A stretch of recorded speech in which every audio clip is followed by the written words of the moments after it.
Mr. Happy and the Office Party. Mr. Happy was usually a very happy fellow, but this was the morning after the office party, and Mr. Happy didn't feel quite so happy. In fact, he felt like elephants were stamping on his brain, and like he might be sick. This is the story of how it happened.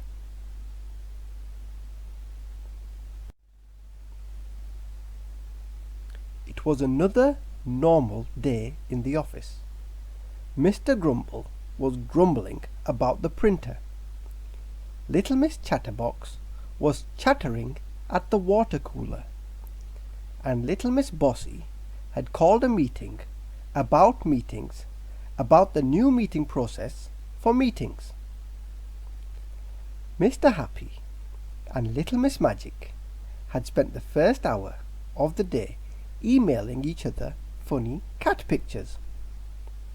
The boss, Mr. Uppity, a self-made man who'd built his company from nothing but his father's millions, made an announcement. "Tonight there will be an office party with free drinks for everyone," he declared. "1 plastic cupful per staff member," he said quickly, backing into his solid gold office. Little Miss Organised Fun appointed herself head of party games and enforced a strict fancy dress code. "You have to join in or you'll spoil it for everyone," she sang. All the little misses rushed to the ladies' loo to fight over the one mirror, the one plug socket, and the one chance to attract the one vaguely attractive Mr. Man in the office. But it wasn't only the little misses making an effort. Mr. Silly had donned his comedy tie, which was just as hilarious as it was the year before.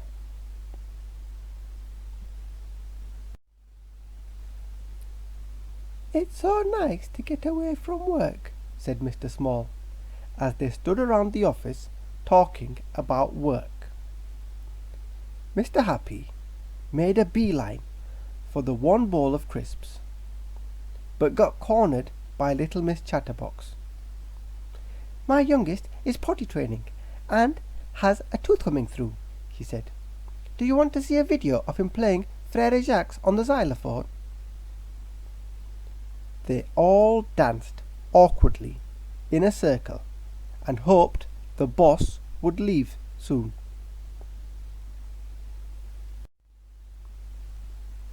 Mr. Fussy put in an appearance, only to say he wouldn't be attending the party.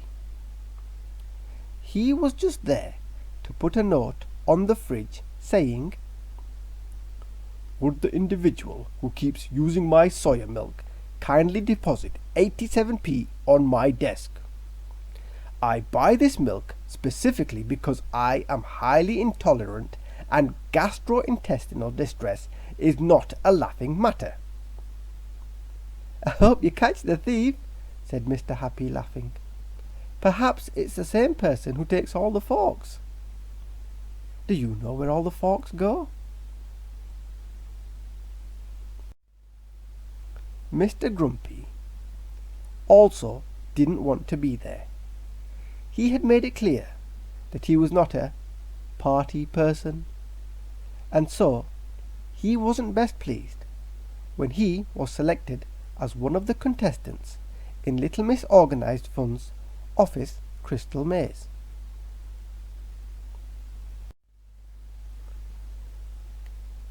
When Mr. Happy finally escaped from the Aztec zone, stationery cupboard, he went to find Little Miss Magic.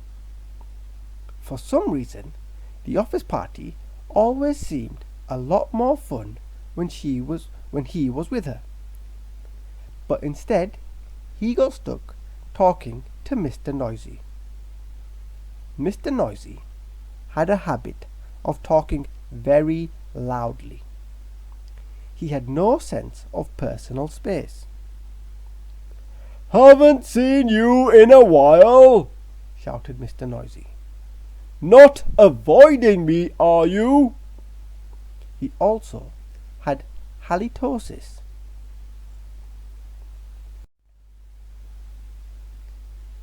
Little Miss Magic seemed to have vanished, so Mr. Happy went to talk to the new guy, who appeared to be drinking alone.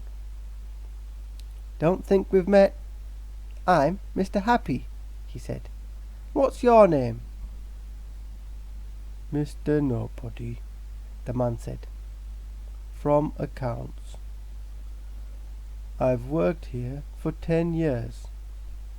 "Of course, I know who you are," said Mr. Happy, instantly forgetting the man's name.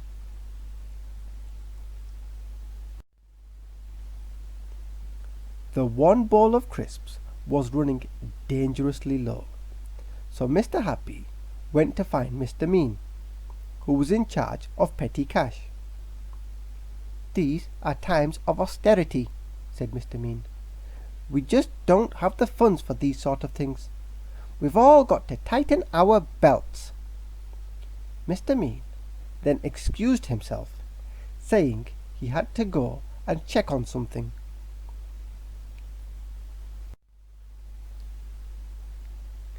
Mr. Funny, the self-proclaimed office comedian, silenced the party once again with an inappropriate joke, and everyone tried to ignore the elephant in the room.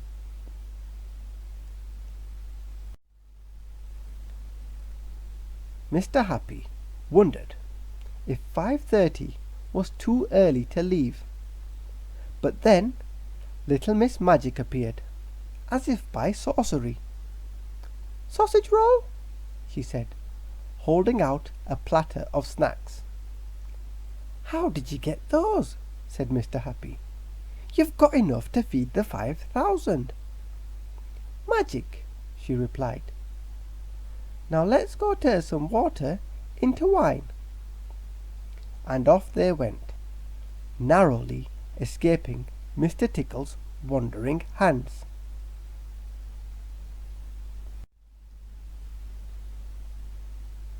Little Miss Magic introduced Mr. Happy to her friend Magic Dave from sales, who was a wizard at getting the party started.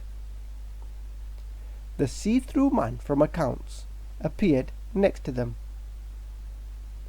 "Who's your friend?" said Dave. This is Mr. Nobody," said Mr. Nobody. "Can I get anyone a drink?" said Dave. Mr. Happy nodded. What harm could one more drink do?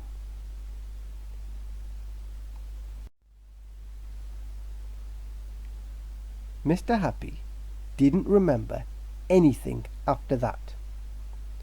But when he finally arrived at work the next day, Little Miss Chatterbox was more than happy to fill him in. Mr. Happy watched in horror as she showed him a video of him twerking on Mr. Uppity's desk. There was only one thing that could save him now.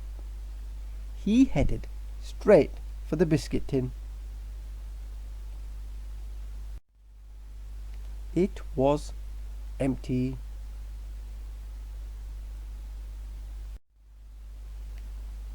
"Looking for these?" said Little Miss Magic, snapping him back to reality.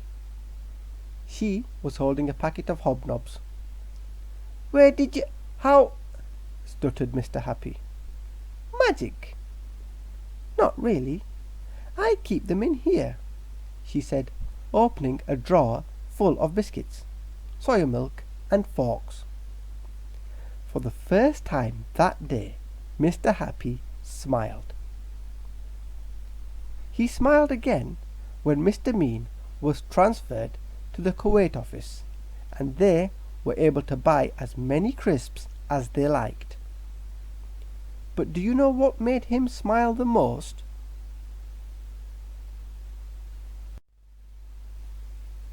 When Little Miss Magic gave him access to her drawers